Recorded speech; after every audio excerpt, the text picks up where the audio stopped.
Baik.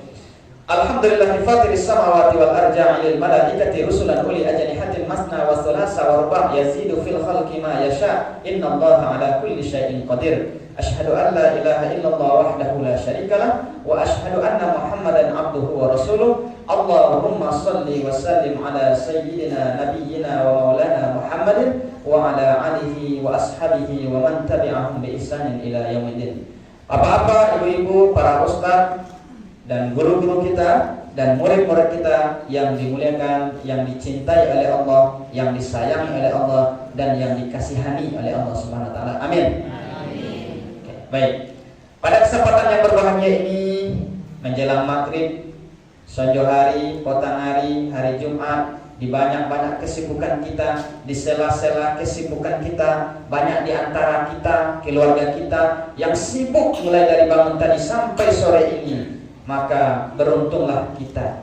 Alhamdulillah di sela-sela kesibukan kita Allah ringankan langkah kaki kita. Kemudian Allah ringankan ayunan tangan kita untuk datang ke majelis ilmu, untuk datang ke majelis taklim ini. Mudah-mudahan inilah yang dikatakan oleh Al-Quran dalam surah Yasin ayat yang ke-65.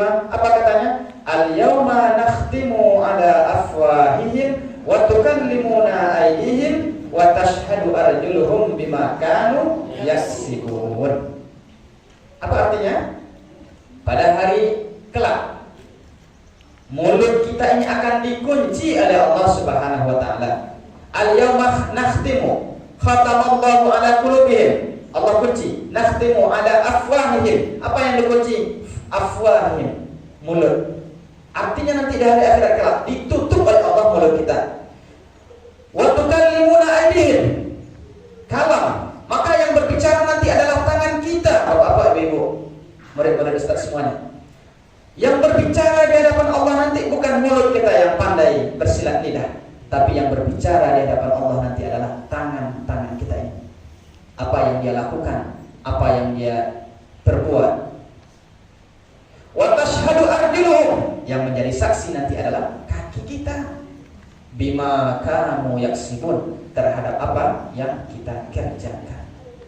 Maka ibu-ibu, bapak-bapak, orang tua ambo, murid-murid tahfiz yang hadir pada kesempatan yang berbahagia ini, maka langkah kaki kita tadi, ayunan tangan kita inilah nanti yang akan memudahkan kita memasuki surga firdausnya Allah Subhanahu wa taala. Amin. Inilah rasa-rasa di mana kita? Rasa-rasa di Mekah. Ada situ rumah makan terapung atau masjid terapung yang di Jeddah. Yang cocok makan bakso kan. Di terapung-terapung. Tapi kini kita makan bakso ilmu agama. Amin. Man salaka tariqan yaltamisu fihi 'ilman sahalallahu lahu tariqan ilal jannah. Siapa yang memudahkan langkah kakinya, ayunan tangannya untuk datang ke majelis ilmu, maka Allah mudahkan dia nanti untuk melangkah mengayunkan tangan ke surganya Allah Subhanahu wa taala. Maka beruntung Bapak Ibu, banyak yang sekarang ini orang berlelah-lelah, orang berkeringat-keringat dengan kesibukannya, tapi kesibukannya itu menjauhkan dia dari Allah Subhanahu wa taala. Betul? Akan tetapi insya Allah kita berdoa kepada Allah. Di antara kesibukan-kesibukan kita, di antara banyaknya kesibukan-kesibukan kita ambil kesibukan-kesibukan yang makin mendekatkan diri kita kepada Allah Subhanahu wa taala, yang makin memperkuat ukhuwah al-islamiyah di antara kita, yang makin memperdulikan kita kepada orang-orang yang menghafal Al-Qur'an. Amin. Maka beruntunglah ibu-ibu yang saat ini hatinya ditenangkan oleh Allah, yang diselamatkan oleh Allah. Hati manusia itu ada 3. Yang pertama namanya qalbun salim. Apa itu? Hati yang sehat, hati yang jernih, hati yang bersih. Qalbun salim. Ada juga namanya qalbun marid. Hatinya sudah mulai sakit, sudah mulai tergores dengan tinta-tinta kemaksiatan. Dan yang paling parah, ada yang ketiga namanya qalbun mayyit. Hatinya sudah mati. Khatamallahu ala qulubihim, sudah Allah kunci hatinya. Iza salahat salahat wa iza fasadat jasad ala wahya qalb. Kalau yang segumpal itu baik, insya Allah yang lain baik. Tapi kalau yang segumpal itu sudah mulai ternoda, sudah mulai mudah sakit hati, sudah mulai tersinggung, sudah mulai menceritakan aib-aib orang lain, maka yang lain juga akan rusak. Apa dia? Itulah hati. Maka dari itu mudah-mudahan kita yang hadir pada kesempatan yang berbahagia ini, mudah-mudahan ditenangkan hati kita oleh Allah Subhanahu wa taala. Kita berada di tempat yang baik, di masjid yang terindah insyaallah di Pasaman ini, amin. Masjid terapung, alun-alun masjid terapung di Pasaman atau ikulur nampak lo. Alhamdulillah. Kita juga di tempat yang baik bersama orang-orang baik, orang-orang soleh, orang-orang solehah, dan nanti mudah-mudahan kita pula dikumpulkan di surga Firdaus seperti ini semuanya, amin. Dan kita akan membahas yang baik-baik. Kemudian salawat dan salam kita doakan kepada Allah, semoga tercurah kepada Nabi besar kita. Siapa Nabi kita? Muhammad. Siapa nama ayah Nabi Muhammad? Siapa nama ibu Nabi Muhammad? Siapa nama kakeknya? Abdul Muttalib. Baik. Umur berapa Nabi Muhammad ayahnya meninggal dunia? 2 bulan? Berapa? 2 bulan dalam kandungan. Oke. Ada yang mengatakan 6 bulan di dalam kandungan ibunya, ayahnya sudah meninggal dunia. Ada yang mengatakan 2 bulan. Nanti kita cek kembali. Yang namanya sejarah ada perbedaan sedikit. Seperti lahir Nabi Muhammad, ada yang mengatakan 12 Rabiul Awal, ada yang mengatakan 9 Rabiul Awal. Itu namanya sejarah. Karena pemikiran manusia, maka ada titik-titik perbedaan. Intinya Bapak Ibu-ibu yang dirahmati oleh Allah Subhanahu wa taala, kita memperbanyak sholawat kita kepada Nabi besar kita, Nabi Muhammad sallallahu alaihi wasallam, yang beliau lahir dalam keadaan yatim. Dan dia tidak tahu ketika dia lahir, nak tahu membantu ayahnya seperti apa. Tidak ada HP dulu, zaman dulu. Tidak ada foto, studio foto tidak ada. Jadi ketika dia lahir, ketika dia besar, tidak tahu seperti apa wajah ayahnya. Yang dia tahu adalah kuburan ayahnya yang diajak oleh ibunya ziarah. Kalau kini nenek kami lah punya WA, 8 selfie. Alhamdulillah. Insyaallah sehat itu. Banyak-banyak selfie, tapi selfie lah dengan baik. Baik, bapak-bapak, ibu-ibu, mama ambo yang dirahmati oleh Allah Subhanahu wa taala. Mari kita berselawat. Mudah-mudahan hari makin sejuk. Sampai jam berapa, Ustaz?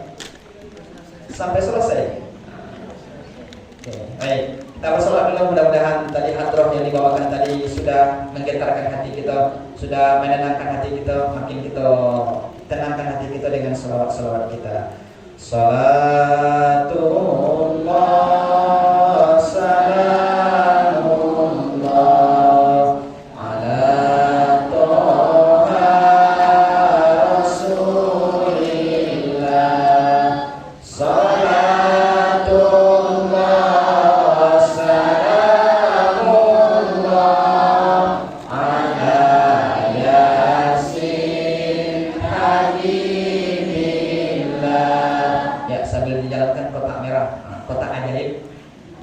Dan saya ambil taruh saya bismillah untuk anak-anak hafiz kita, untuk ICR kita. Kita lanjutkan. Salatullah salamullah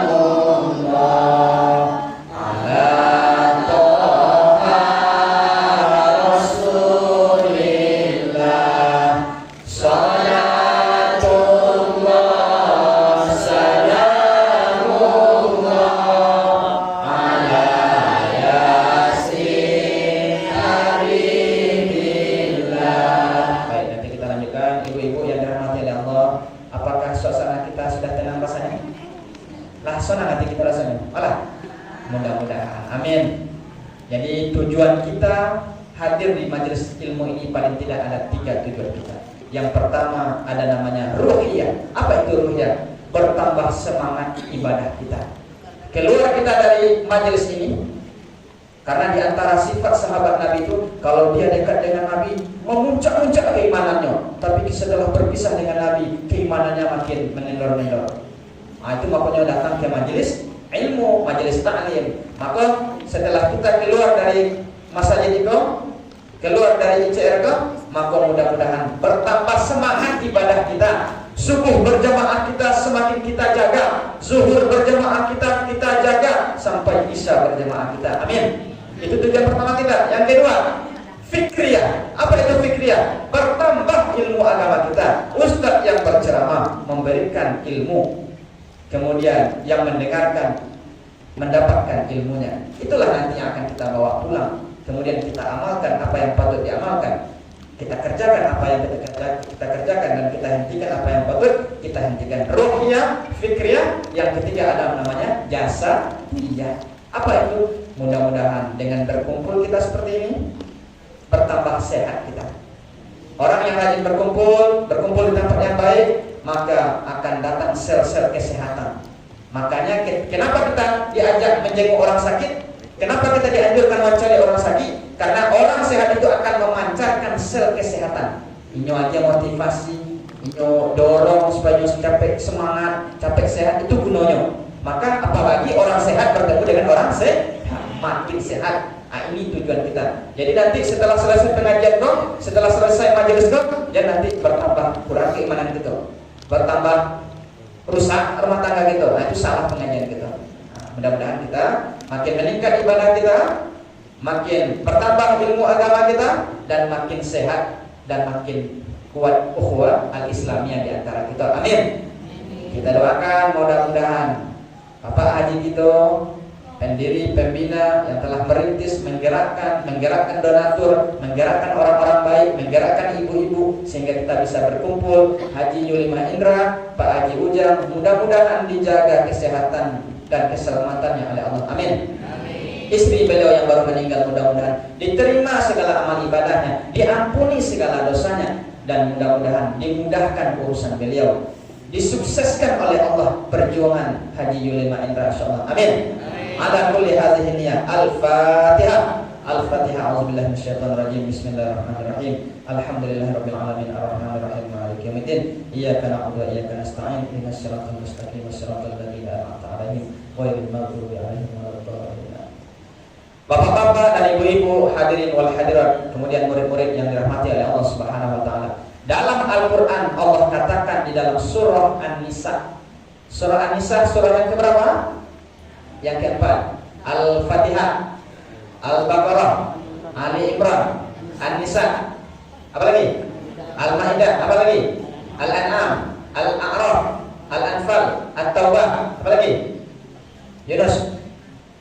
Nah, di dalam surah yang keempat, surah An-Nisa ayat yang ke-9, mungkin hafal oleh kita. Sering Ustaz berceramah, sering khatib menyampaikan di khutbahnya. Wal yakhshal ladzina law taraku min khalfihim dzurriyyatan di'afa. Dan hendaklah kalian takut meninggalkan generasi-generasi di belakang kalian, generasi di'afa, dhaif, generasi lemah.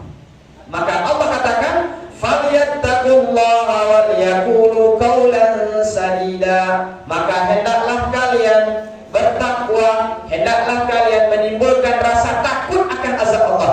Ittaqullah, falyattaqullah wal yaqulu qawlan sadida. Dan hendaklah kalian mengucapkan perkataan yang benar. Maka ulama ada menafsirkan perkataan yang benar itu adalah kembali kepada Al-Qur'an. Baca Al-Quran, hafalkan Al-Quran, tadabburi Al-Quran, kemudian amalkan isi Al-Quran seperti yang dilakukan oleh murid-murid kita. Allahu Akbar.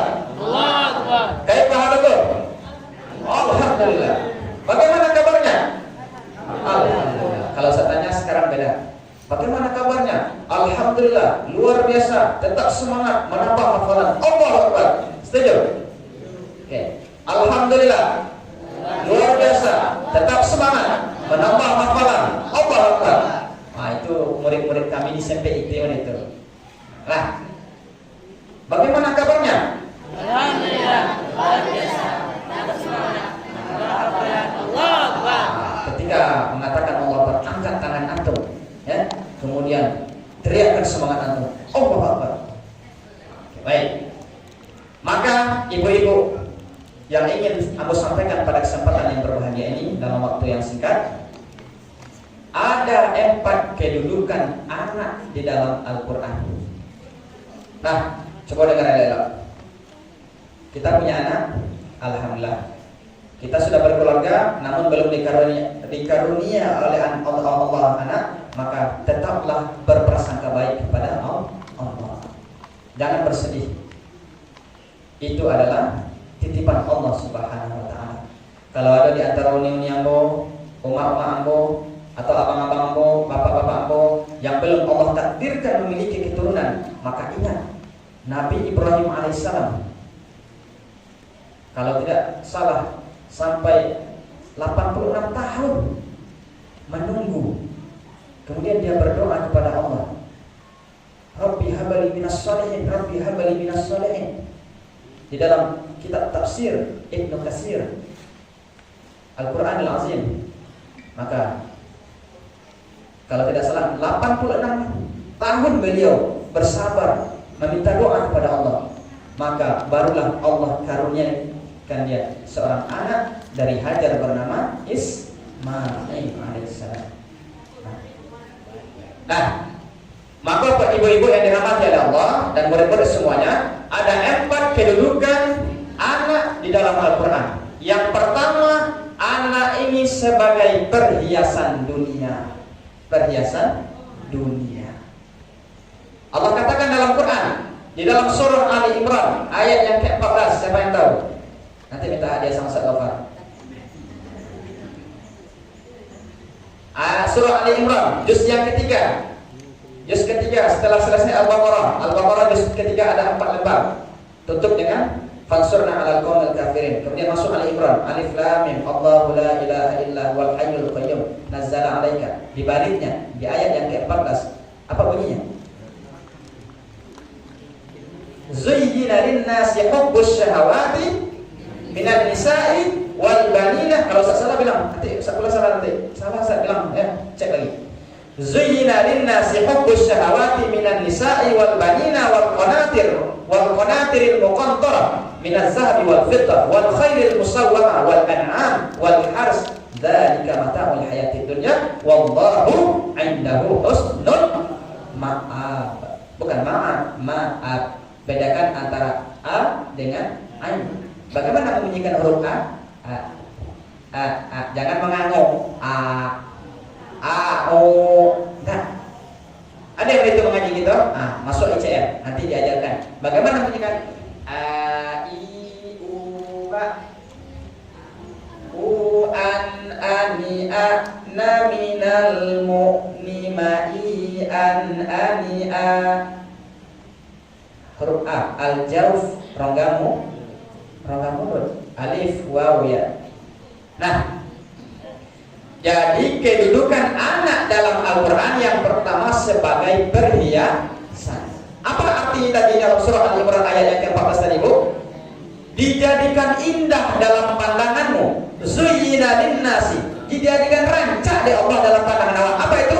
Zuyyina lin-nasi hubbus syahawati minan nisa'i. Bagi laki-laki dijadikan indah yang namanya perempuan. Itu normal, fitrah.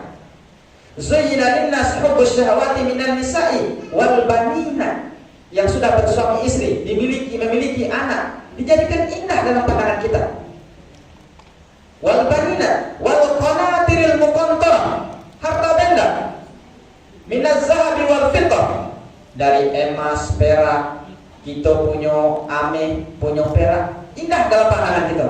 Itulah perhiasan dunia. Termasuk anak tadi, termasuk perempuan, perhiasan dunia. Minaz zahabi wal fiddah wal khailil, ada kendaraan pilihan.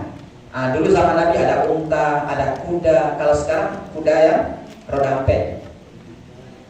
Ya, itu dijadikan indah. Ketika Allah memberikan kita mobil, sepeda motor, Honda, dijadikan indah dalam pandangan kita. Itu semua adalah perhiasan dunia. Wal khairil musawwamah wal an'am. Ya.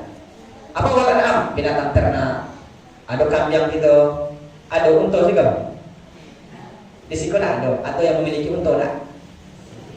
Nah, ada unta, kemudian wal khairil musawwamah wal an'am wal hars. Sawah ladang. Punya pelak jago, buang punya pelak gambir, kami ngurusnya dulu, sedang naik aku gambir. Nah, senang rasanya. Nah, jor yang siapa makan jor yang paling kopi, nah itu lengkap. Nah, wal khairil wal an'am wal hars, apa kata Allah? Dzalika mata'ul hayatid dunya. Itu semua adalah mata, kesenangan, perhiasan. Ingat, di antaranya ada anak. Wallahu 'indahu husnul ma'ab.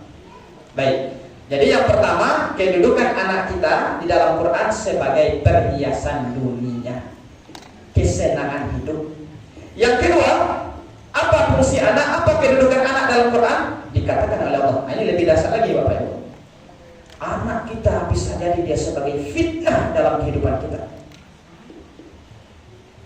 Di dalam surah yang ke-8. Surah apa? Al-Anfal. Al-Anfal apa artinya? Harta rampasan perang. Yas'alunaka 'anil anfal, qulil anfal. Dah, ayat yang ke-28. Wa'lamu annama amwalukum wa auladukum fitnah. Dan ketahuilah harta bendamu dan anak-anakmu akan menjadi fitnah bagi kita. Betul? Akan menjadi ujian. Bisa jadi ujian baik, bisa jadi ujian buruk. Maka inilah fungsi anak dalam kehidupan kita bagi kedua orang tua. Yang pertama tadi sebagai perhiasan, yang kedua sebagai fitnah, yang ketiga ini yang lebih dahsyat. Berhati-hati kita. Di dalam surah At-Taghabun, surah yang ke-64 ayat yang ke-14, sebagai musuh bagi kedua orang tuanya. Na'udzubillah. Maka beruntung orang-orang yang memasukkan anaknya ke pondok pesantren, ke ICR. Moga-moga kelak anak inilah yang akan menyeret kedua orang tuanya ke surga Firdaus. Amin. Maka yang ketiga tadi, anak ini bisa jadi menjadi musuh dalam kehidupan kita. Dalam surah At-Taghabun, ya ayyuhalladzina amanu, wahai orang-orang yang mengaku dirinya beriman kepada Allah, inna min azwajikum, sesungguhnya dari istrimu, wa auladikum, dari anak-anakmu, aduwwan lakum, bisa jadi menjadi musuh bagimu. Apa kata Allah? Fahzaruhum, maka berhati-hatilah. Elok-elok gitu, jangan ingin punya anak saja.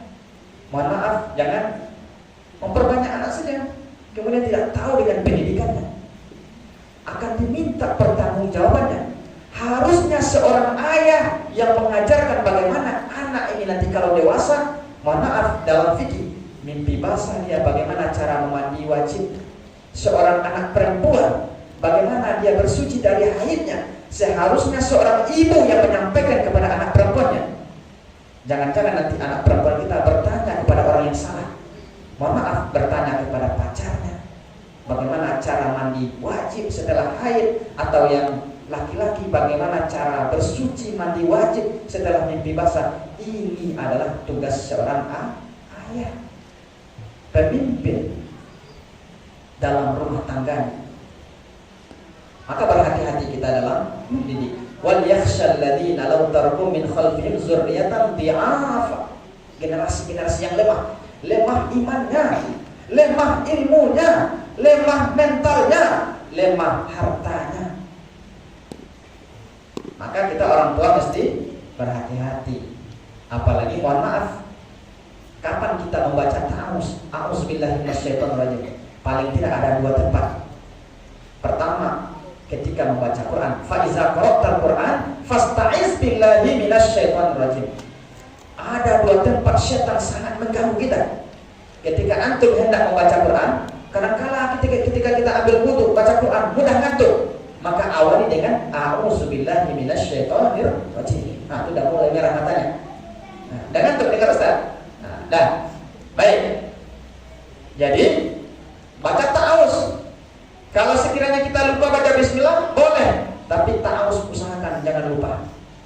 Sudah ta'awuz, baca bismillah lebih berkah.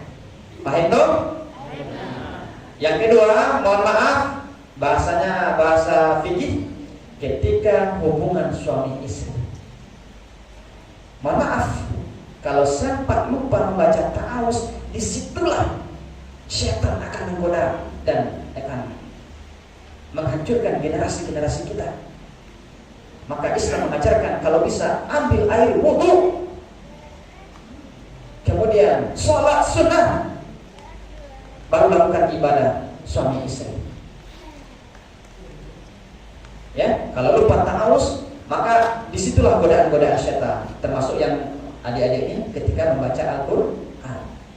Ada fokus menghafal Quran. Bagaimana cara fokus? Lihat ke dinding.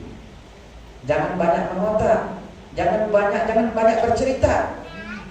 Orang yang ingin selesai cepat hafalannya, dia akan fokus, dia akan memberikan mahkota terindah nanti bagi kedua orang tuanya. Buat targetnya, paling lama 1 tahun mesti 1 juz. Kalau bisa, kalau kita fokus 2 bulan itu insya Allah bisa 1 juz. 1 juz 10 lembar, 1 hari 1 halaman. Kalau kita fokus insya Allah bisa. Apalagi sekarang ini adik-adik sedang bagus-bagusnya memorinya, belum banyak pikirannya. Kalau nanti kita makin dewasa, makin berumur, makin banyak yang kita lihat, makin banyak yang kita dengar, maka akan merusak memori-memori kita. Makanya ICR memberikan solusi untuk diinapkan tahfiz mukim, supaya nyonya tidak merajalela, tidak bajele-jele ya. Oke, baik. Itu yang ketiga tadi, anak sebagai musuh. Ibu-ibu ingin anaknya sebagai musuhnya? Tentu kita ingin menjadi kawan, menjadi anak-anak soleh-soleha. Amin. Yang keempat, apa-apa ibu-ibu, ini yang kita harapkan, ini yang kita inginkan di dalam surah Al-Furqan, surah yang ke-25. Surah yang ke-25, surah Al-Furqan. Apa arti surah Al-Furqan? Pembeda, nama lain dari Al-Quran, Al-Huda, An-Nur, Al-Furqan. Surah Al-Furqan, surah yang ke-64, ayat yang ke-74. Kalau tidak salah, apa bunyinya? Orang-orang beriman selalu berdoa. Ya, apa doanya? Walladzina yaqulun. Dan orang-orang beriman itu selalu berdoa dia. Berkata dia, apa doanya?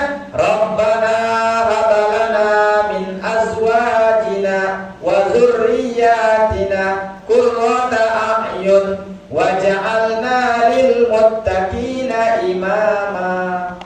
Jadi yang keempat, kedudukan anak itu sebagai qurrata a'yun, penenang hati, penyejuk jiwa. Inilah mudah-mudahan orang tuanya atau anak-anaknya atau di pesantren lain atau di sekolah lain, inilah yang kita harapkan. Anak-anak kita menjadi penenang hati kita, penyejuk jiwa kita. Apapun sekolah anak kita, tanamkan nilai-nilai agama. Itu tanggung jawab kita sebagai seorang ibu. Al-ummat rasul ula. Ibu adalah sekolah pertama bagi anaknya. Kalau bisa apa-apa ibu-ibu yang mengajarkan anak kita pandai mengaji, yang pertama kali harusnya adalah ibunya. Karena ketika dia pandai baca Quran, nanti pahalanya akan mengalir terus-menerus bagi gurunya. Maka yang terbaik gurunya, paling tidak Al-Fatihah. Maka kalau ada kita yang punya anak kecil atau cucu, sampaikan kepada umatnya, kepada ibunya. Seharusnya ibunya lah yang mengajarkan Al-Fatihah sehingga dia pandai. Karena apa nanti? Kalau orang tuanya meninggal, selagi anak ini membaca Al-Fatihah, mengaji, baca Quran, maka akan sampai pahalanya kepada ibunya. Kalau guru ngajinya, nanti rugi ibunya. Paham toh? Oke. Jadi itulah 4 kedudukan anak. Maka yang terakhir itu apa doa kita? Kalau bisa kita hafal itu. Coba kita baca sama-sama. Rabbana habalana min azwajina wa dzurriyyatina qurrata a'yun waj'alna lil muttaqina imama. Artinya adalah, ya Allah, habalana, hibahkan, berikan, karuniakan kepada kami min aswadina, istri kami, wa zurriyatina, anak cucu kemenakan kami, qurrata a'yun, menjadi penyejuk jiwa kita. Wa ja'alna lil muttaqina imama, jadikan kami menjadi pemimpin bagi orang-orang yang bertakwa. Mudah-mudahan kita memperoleh pemimpin yang soleh. Amin. Dan kita memiliki pemimpin orang-orang baik. Amin. Termasuk ibu-ibu. Pemimpinnya siapa? Suaminya. Ibu menjadi pemimpin, iya, bagi anak-anaknya. Nah, jadi itulah kajian kita pada kesempatan yang berbahagia ini. Maka kedudukan anak tadi, ada kalanya dia menjadi perhiasan. Di dalam surah Ali Imran ayat yang ke-14, ada kalanya anak itu menjadi fitnah.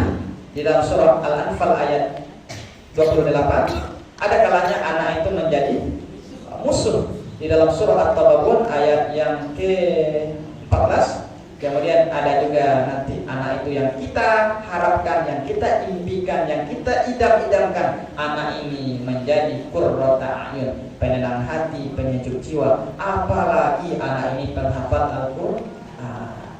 Anak ibu kuliahnya nanti apapun, kedokteran, hukum, tata negara, politik, usahakan tersimpan Al-Qur'an di memorinya. Amin. Maka Al-Quran yang dihafal itulah an Abi Hurairah, dari Abi Hurairah mengatakan dia pernah mendengar Nabi ya'til Qur'ana yaumal qiyamah, annal Qur'an, bahwasanya nanti kama fi makna Al-Quran ini nanti akan datang di hari kiamat. Tatkala kita nanti ingin masuk surga, ada penghafal Quran, maka penghafal Quran ini akan diutamakan oleh Allah Subhanahu wa taala. Kemudian Al-Quran itu berdoa, ya Rabb halihi, ya Allah. Al-Quran itu nanti yang berdoa, yang antum hafal itu Al-Quran. Al-Quran ini perkataan siapa? Perkataan Allah. Ini perkataan Allah. Kalau antum menjaga perkataan ustaz saja, maka ustaz akan senang. Ustaz memberi nasihat, kemudian antum amalkan nasihat ustaz, ustaz akan merasa senang. Apalagi ini adalah perkataan Allah. Kita jaga perkataan Allah, kita hafalkan perkataan Allah, maka Allah akan sangat senang. Itulah mulia orang-orang penghafal Al-Quran. Di zaman Nabi, penghafal Quran itu kalau nyoba perang, berperang, meninggal, maka yang pertama dicari oleh Nabi adalah itu sahabat-sahabat yang penghafal Quran. Dan yang pertama kali dikuburkan adalah dicari dulu para penghafal Quran. Dan yang ikut berperang di barisan pertama adalah penghafal Al-Quran. Artinya apa? Orang-orang penghafal Quran, insya Allah dia Al-Quran saja dia hafal, apalagi yang lain, maka dia akan memiliki keberanian dalam segala hal, dalam menegakkan kebenaran. Amin. Allahu Akbar. Oke, luar biasa. Hilangkan tuh ibu atau tambahkan tuh. Nah, jadi Al-Quran itu berdoa tadi. Apa doanya? Ya Rabbi halihi, berikan atau berikan perhiasan. Maka fayul basu tajal karoma, dipakaikanlah kepada penghafal Quran ini, yaitu mahkota. Kemudian fayul basu halatal karoma, juga pakaian jubah yang sangat indah yang terbuat dari cahaya yang dibuat oleh Allah Subhanahu wa taala. Maka banyak hal yang lain di dunia saja yang mau masuk, mohon maaf, atau ke sekolah-sekolah umum, ada jalur tahfiz, ke kuliah terkendala dana, ada jalur tahfiz. Unan, bahkan di UI, kalau sempat hafal 20 juz, 30 juz, bebas memilih jurusan. Dipanggil oleh rektornya, dipanggil oleh dosennya, kamu itu penghafal Quran? Iya. Berapa juz? 20 juz, 30 juz. Mau jurusan apa? Kedokteran, hukum, silahkan. Karena Allah sangat memuliakanmu, apalagi kami sebagai dosen, kata pihak kampusnya. Allah Akbar. Mudah-mudahan kita menjadi orang-orang penghafal Quran. Mari kita lantunkan doa kita. Allahumma arhamna bil Quran secara bersama-sama. 1, 2, 3. Allahumma arhamna bil Quran waj'alhu lana imaman wa nuran wa hudan wa rahmah.